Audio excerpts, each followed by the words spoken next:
Coming up on the Vegas Nation Draft Review Show, the Raiders made their picks in the 2021 NFL Draft. We'll tell you all about the newest additions, and you'll hear from the 17th overall pick himself. We also will hear from a current Raider who has a special role in this year's draft. The Vegas Nation Draft Preview Show, sponsored by the South Point Sportsbook, kicks off right now. Welcome in, football fans. I'm your Vegas Nation host, Cassie Soto, inside of the South Point Sportsbook with the 17th overall pick in the 2021 NFL Draft. The Las Vegas Raiders have selected Alex Leatherwood, offensive tackle out of Alabama. Joining me now to go ahead and break down this pick is Las Vegas Review-Journal NFL sports writer for us, Adam Hill. Adam, your initial thoughts when you heard the Raiders select Alex Leatherwood? Surprise, confusion, I think all those kind of reign. Listen, this was not a guy that was projected to be a first-round pick, especially mid-first round, and certainly not picked ahead of Christian Darrisaw, who was one of the top prospects in this draft at tackle. But listen, the Raiders have shown over the years they've got their own draft board. They don't care what other people say. They don't care that he was 62nd on the ESPN list. They don't care that Pro Football Focus called him a mid-second round pick. They care about what they project, and they believe in Alex Leatherwood, and that's who they took, and that's what they've shown over the years. Well, I'm sure Raiders fans want to go ahead and hear from the newest member of the Silver and Black, so let's go ahead and hear from Alex Leatherwood himself. Coach Gruden, he definitely did call me, and I'm in Pensacola, Florida. I was in contact with them, but by no means was I surprised. I'm not the type of dude to fall into like the media hype about drafts and all that good stuff. So I just did what I could do well, you know what I mean? Did the best I could do and trusted the process, and it all went great. I feel like as far as the skills I bring, I feel like I bring a great skill set. You know what I mean? I got all the intangibles, great length, great speed, great athleticism, all that good stuff. But as far as a position, we haven't talked about it yet, and to be honest, it doesn't matter. I'm just happy and excited to be a Raider, and I'm going to be the best at whatever position I play. I feel like my explosiveness allows me to bring physicality, speed, and just everything you need in an O-lineman, honestly, to the Raiders offensive line. But again, I'm just grateful for this opportunity, and more than happy and excited to just get ready and get started. Reuniting with Josh Jacobs and Henry Ruggs, and Lester Cotton as well. Like, they all know what it takes to win. You know what I mean? They know what it means to be a champion. So just like reuniting them, hopefully we can bring a Super Bowl to Las Vegas. I'm not a media guy. I'm not the type of dude to get like caught up in all that garbage, because I know what my film said about me, and the GM and the scouts, they know that as well. You know what I mean? So I'm just grateful that, you know, they watched that film, and, you know, they saw me as good enough to be the 17th overall pick. You know what I mean? So I'm more than excited to get to the program and prove them right. Not necessarily like prove the haters, the people who made all the mock drafts and all this stuff wrong, but to prove myself and the Raiders organization right, because I'm thankful and grateful for them. Well, he mentions it that he doesn't read the comments, but it is very hard not to read the comments sometimes, Adam. You and I both know that. Some people are a little mean online sometimes. Yeah, some people are mean. I don't blame them for not wanting to read comments. I've had times in the past, maybe this week, that I didn't want to read comments. But yeah, listen, I believe that he reads comments, because everybody does that. And he's a meme guy. We learned that tonight. He's got over 1,000 memes stored in his phone. Now he's dropping in group text. He's dropping them on Instagram. You're telling me that he's not a social media guy, he's not reading the comments? Come on. But I get what he's saying. What he's saying is, hey, I was watching the draft too. I saw that the commentators kind of snickered when the Raiders, picked him in the first round. He's saying, I don't care what they say. I'm there to prove myself. I'm now a member of the Las Vegas Raiders, and that's all that matters now. So maybe he doesn't read comments tonight. Maybe he doesn't care what they say on the broadcast. But he reads comments. We all do. Yeah. Do you think he's a gift guy too, and has the office where they're shaking and celebrating the champagne? Because that was the gift of the night for him, right? Sure. I mean, I think he's got them all. If you got 1,000, you've got like almost all of them stored in your phone. So yeah, I think he's got that one. I don't know if he used that one. Maybe he used like something like "Hey Haters" or something like that. I don't know, but for sure he's got those. Well, still a lot more to get to. When we come back, we will hear from the guy who was in the Raiders war room who helped make this decision. Stay with us. Welcome back to the Vegas Nation Draft Review Show inside of the South Point Sportsbook. Cassie Soto and Adam Hill here with you. Yeah, we heard from Raiders general manager Mike Mayock after the first day of the draft. He knew this pick was going to be a controversial one, but he stands by the selection of Alex Leatherwood at number 17. Well, I mean, when we made the pick, we had the TVs on, and obviously, I forget which group it was, but they were saying they could have had him in the second round, and blah blah blah. And so I understand that the fan base is going to listen to that, and the fan base is going to question it. When you get to Leatherwood, you're talking about a guy that started 41 games at Alabama. He can bend. He's a power guy. He fits our offense. I mean, let's face it, we want to run the football with Josh Jacobs. We're going to throw it a lot too, obviously, but we like running the football. We want to be a power football team. This guy's going to help us do that. As far as his versatility, he can play inside and outside, but he's going to start at right tackle for us day one, and we're going to see if he can hold on to that job. In all honesty, he was the highest rated player on our board at that time, offense or defense. Once again, that was Raiders general manager Mike Mayock. Adam, what did you think about him saying that they are going to start Alex Leatherwood day one? He's going to be their starting right tackle, and more importantly, that he was the highest graded player on their draft board when they were picking at number 17, both on offense and defense. Yeah, that stood out to me, saying like, hey, listen, that is a need. Everybody knows that the Raiders needed a right tackle, but he said it wasn't that they were drafting for need. They just took the best player on their board, and it happened to be Alex Leatherwood. Obviously, they'd have a different board than almost everybody else in this draft, but hey, listen, that's what they've done, as we talked about. So as far as saying he's a day one starter, I think we got that sense. Like when you make the selection of a guy like that, who's a veteran player from Alabama, who's had all kinds of success on the big stage, on the national level, you expect that he's probably going to step in, if you pick him in the first round, to a spot that you don't have anybody playing right now and be a starter. I don't know about saying it right away. I mean, he's saying, hey, listen, it's his job until he loses it. It's exactly what Mike Mayock said. I think you have a guy come out and earn that job, and everybody knows he goes into camp as the front runner. But hey, listen, he's saying, we trust in this guy so much that we are naming him the starter right here, right now, tonight. And I think that's going to give Alex Leatherwood a lot of confidence. Well, still a lot to digest, Adam. Let's go ahead now and throw it to sports columnist Ed Graney and hear his thoughts on the pick. Yeah, Cassie, well, you know what? On paper, this is a position of need, right? They need offensive linemen. They dismantled their entire offensive line, the Raiders. They've had to rebuild it back up. They extended Colton Miller. They re-signed Richie Incognito on the left side. But the right side was the worrisome, area that they need to fill. Alex Leatherwood fills that spot. Now, we don't know where he's going to fill it. He could be a guard. He could be interior. He could be a tackle. People are going to say this is a reach. They've said it already all night that this is a reach here in the first round of the draft. I always tend to pause at that because I don't know who's saying it's a reach. And we also don't know where other teams might have had Alex Leatherwood ranked. Here's the thing. It's up to him to prove he wasn't a reach, and he's going to get every opportunity. All I know about the guy is he's a unanimous first-team All-American. He's 6'6", 312 pounds. He was the Outland Trophy winner. And I think a really important part about this is he was voted a captain by his teammates. That's much different than being voted a captain by Nick Saban. As great as Nick Saban is, he was voted by his teammates a captain.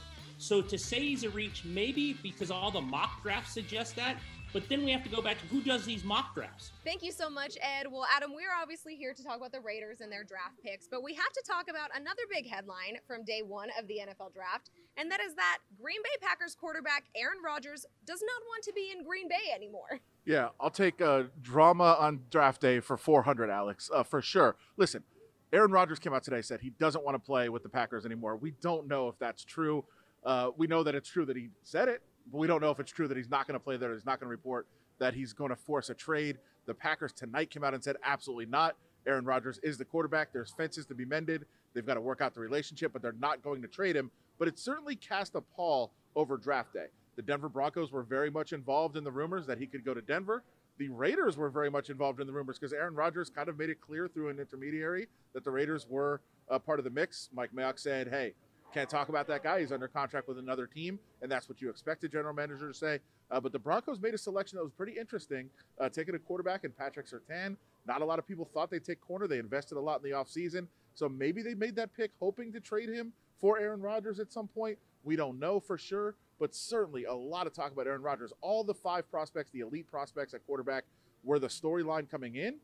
But today it was all about Aaron Rodgers, one of the best of all time, kind of getting involved a little bit in some of those, machinations back and forth between some of those teams. All right, well, you can put your bets there. We'll see what the bettings are on Aaron Rodgers coming to the Raiders. But we do have some sports betting for you guys, being that we are in Las Vegas. We're literally sitting in a sports book. Let's go ahead and talk some Raiders sports betting, Adam. Yeah, and we should also mention Aaron Rodgers, the number on the Raiders and the Broncos has gone down significantly to win the title next year, just in case he ends up on one of those teams. But Alex Leatherwood was a 30-1 long shot at the Westgate Sportsbook to be the Raiders' first selection. Offensive tackle from Alabama wasn't an option on the same prop at Circa, where sharp bettors won by betting the field. Since he wasn't listed, he was part of the field, cashed at plus 250 there. So a nice little payoff for bettors that went that way. Leatherwood went way under his draft position prop. It was 39.5 at Circa, 38.5 at the Westgate. Went under no matter where you bet it. All right, Adam, well, let's go ahead now and take one more quick break. When we come back, we will discuss rounds 2 and 3 of the NFL Draft. Stay with us. Welcome back to the Vegas Nation Draft Review Show. I'm your host, Cassie Soto, inside of the South Point Sportsbook. Joining me is NFL writer for the Las Vegas Review-Journal, Adam Hill. Adam, the Raiders have added 4 new pieces of the puzzle. After 2 days of the NFL Draft, we have come now to rounds 2 and 3. How are the Raiders sitting after these rounds? Yeah, well, we saw early fill needs. The Raiders needed a new right tackle. They got that in day 1. And then they needed a free safety, and they got what I thought was the best one in the draft in Trayvon Merring. He falls into the second round. They're able to get him there. So then you have the 2 positions of need filled and those 2 starting players. Now you can move on and just kind of draft for luxury. You can find the best available players, the guys that you really just want to have in the mix, and I think that's what they did here. Now, some people may disagree that they weren't the best available players, but to the Raiders, those were the guys that they wanted. Malcolm Kuntz, a clear edge rusher. That's what he does. He gets to the quarterback. And then Divine Diablo is a guy who's kind of a tweener, wasn't really sure what position he was going to play in the NFL. That probably impacted his draft stock a little bit. But they bring him in, kind of a similar situation to Tanner Muse last year, where not sure if he's going to play linebacker. Maybe he plays that box safety role that Jonathan Abram plays with the Raiders, backs him up a little bit. But they're just trying to find talented players on the defensive side of the ball, and that's very important because we saw last year that defense needs a lot of help. Well, let's go ahead now and hear from the Raiders' second-round pick and Trayvon Merring and what he had to say about being drafted by the Raiders. I talked to him pretty early on, and we had a lot of good conversations about me fitting in the defense. We had multiple interviews, conversations, talked to Coach Gruden, talked to the whole defensive staff, and they just told me, they needed a safety. And they were planning to come get me. So yeah, I'm super excited. I'm pumped. Coming from TCU, I was a quarterback at the defense. So I feel like, I'm really confident coming in and taking that leadership role, commanding the defense, taking the reins and just leading. I'm super comfortable with that, confident with it. And I'm just excited to get started. Yep, they talked about it a lot. They said that was the one thing that they really liked about me, that they could move me and interchange me wherever they needed. And so that was a big thing for them, was just being that versatility, tool belt that they needed, filling in a bunch of positions, and just being able to, just switch out with other people and give different looks. Like you said, I believe that, that was going to happen yesterday. But, I didn't let it affect me. It's a blessing to get, just to be here, to get this opportunity and to play for the Raiders. I'm just excited to play for the Raiders, man. So, slipping into the second is not a big deal. I'm excited. I'm blessed. Once again, that was the Raiders' 43rd overall pick in Trayvon Merring. Let's go ahead now and check in with Raiders beat writer Vinny Bonsignore and his thoughts on the Raiders draft so far. Pretty strong and interesting night on day 2 for the Raiders. Being able to trade up 5 spots in the 3rd round to go get their starting free safety in TCU's Trayvon Merring. And then they backed that up. Malcolm Kuntz, the edge rusher from Buffalo, brings a pass rush ability. We'll probably get into that mix pretty early, trying to get some playing time. And then a development player that's going to make the switch from safety to linebacker in Divine Diablo, best name in the draft, bar none, from Virginia Tech. Kind of fits that Gus Bradley ideal, what he's looking for defensive players: versatility, speed, toughness, can play a couple of different positions. So strong night for the Raiders defensively, backing up what happened yesterday, being able to go get their right tackle of the future, Alex Leatherwood. Not a bad couple of days so far for the Raiders as you look at this roster. Looking ahead to tomorrow, the Raiders could stick to the script on defense and nobody would bat an eye. This is the third a defense that gave up the 3rd most points in the NFL. They need to find some development players. I think they're pretty set, except for maybe slot cornerback as far as their starters go. They got to find a starter at that position. That could happen in free agency. But if they were to just continue to roll defensively on the final day tomorrow, I don't think anyone's going to question that whatsoever. They need help, especially future help across the board. Thank you so much, Vinny. Well, Adam, how about we take a look around the AFC West? How much better did they get after 2 days, the 2021 NFL Draft? Yeah, I think the Raiders are pleased with what they did for sure, but you also have to look around and say, man, the AFC West did really, really well in this draft so far, at least on paper. We don't know until they actually take the field, but you look what the Broncos did. Patrick Surtain goes in the first round to them, a cornerback, a really, really good player who maybe he plays for them. Maybe he's part of a deal down the road. Either way, he makes that team better. The Kansas City Chiefs did most of their work before the draft. They traded for Orlando Brown. They got their offensive line significantly better there. That was a very, very big move for them. But then they go ahead and add Nick Bolton, a linebacker who I think is really good from right there in Missouri. Creed Humphrey, an interior lineman. They're just stacking up offensive linemen. We saw that was the problem that they had. That was a really, really good pick for them. And then the Chargers. I love what the Chargers did in this draft. Rashawn Slater falls to them. We thought they might have to trade up to get him. He drops to them, so they fill that big role they had as a left tackle. That's a big pick for them. And then Asante Samuel Jr., a guy a lot of people had in the first round. Really, really good corner. That's another need that the Chargers had. So great, great draft for the Chargers. I know Raiders fans probably don't want to hear that, but you got to give credit where credit is due. On paper, the Chargers had a really good draft, as did almost all the AFC West teams. All right, well, we are going to take one more quick break. When we come back, we will take a look at the plans for the 2022 NFL Draft. Thanks so much for joining us here at the South Point Sportsbook. While Adam and I are here holding it down in Las Vegas, we had a few of our teammates, Adam, head out to Cleveland where the draft is taking place. Yeah, let's check in with Heidi Fang and Sam Gordon and a few fans they met up with along the way.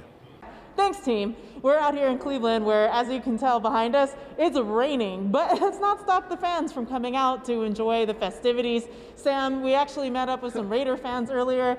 What did you take away, first of all, from what you saw outside as we came in here? It is a celebration of football. It's not just about the NFL draft. It's about getting together. It's about representing your team, representing your city, representing your market, representing yourself, right? And like you mentioned, there's a couple Raiders fans we had the privilege of chatting with, and they conveyed to us how special this day is for them, not just this day, but the whole weekend and what it means to cheer for the Raiders and what it means to be a part of the NFL draft. Yeah, I got on the Greyhound, got here at 5 a.m., checked in my hotel, and I'm here now. Not even close. Oh, no. I'm a Raider Nation for life, and I just want to see what the city of Cleveland had to offer, and I appreciate it. It's like the culmination of all things amazing about this opportunity. So not only am I fan of the year, but I get to represent Las Vegas, and I never saw that coming. All right, there you have it. From Cleveland, it's Sam Gordon, Heidi Fang. Back to you in the studio. Let's go ahead and keep this party rolling and head on over to the Westgate, where members of the Raider Nation Super Fan Club met up and gave us their opinions on the 17th overall pick. Well, you know, we got to make sure that our offensive line is taken care of. So, Alex Leatherwood, I like that name. Leather. He got that leather, like that old school football helmet right there, leather. And he's in lay in the wood to any defensive lineman that's trying to come in, because we're not going to let no one penetrate our line. We're going to have Alex Leatherwood. Mr. Meme. Hey, I saw that. I'm a meme guy too, brother. Oh, yeah. That's how we do it. As long as you want to be a Raider, I know he said he wants to prove he wants to be a Raider. That's what I want. Have that silver and black heart, show it out there in the field. I think we got it right there. Oh, yeah. I'm going to be the first to admit that I was shaking. I was shaking to the core. Not for the bad reasons, but just my own selfish personals. But I'll tell you what, I had time to sleep on it. My good friend Raider Homer here, we had a vicious argument about it live on air. But I called it. He called it, and I'm looking forward to the kids showing improvement. The party is getting started in Las Vegas a little bit early here, Adam. It is. I think we're missing out. We have to join the party here at the South Point for sure in just a few minutes. But listen, there's a theme today. We see Macho Man here in Vegas at the Westgate. Macho Man stole the show in Cleveland. There's no question about that. He had a good old time. It just leaves us with the question, we need to hear your Macho Man impression. Oh, yeah. That was good. It was good. Good. Oh, yeah. Everybody has one. It's great. It's very so Kool-Aid fun Man-y. to do. Yeah, no question about it. But yes, the party was definitely in full effect. The draft is lively, and it's fun to see. Well, I'm sure those fans will be back this time next year, Adam, when the city of Las Vegas, hopefully, fingers crossed, gets its chance at hosting the 2022 NFL Draft. The city of Las Vegas was ready to have its moment in football history by hosting the 2020 NFL Draft, but the coronavirus pandemic diverted the event to a virtual setting. But no need to worry, because come 2022, we will finally get to see that red carpet stage on the fountains of the Bellagio. As of now, the original plans for the 2020 draft will be the same for 2022. The Bellagio stage will serve as the red carpet area where draft prospects will be ferried by boat to and from the stage. Players will then be transported down Flamingo Road to the draft experience and main stage outside the Caesars Forum Convention Center. I'm excited as heck about it because I saw the plans for last time. And it would have been just an outrageous weekend, and I think it's going to happen again. There's no question about it. This city knows how to put on an event. There's nothing like it. And then, coupled with the NFL's ability to build up the draft the way they do, it's going to be a marriage made in heaven. It is definitely going to be a party. Las Vegas can't wait to host come 2022, Adam, when the draft is here. Yeah, we had to wait a little bit of time, but that just built up the excitement. I can't wait. I know you can't wait. Nobody can wait. It's going to be so much fun. This is going to be the best. Well, thank you so much for joining into our Vegas Nation Draft Review Show. We hope you enjoyed it. For Adam Hill, I'm Cassie Soto. Thank you so much for watching. The Vegas Nation Draft Review Show was sponsored by South Point Sportsbook.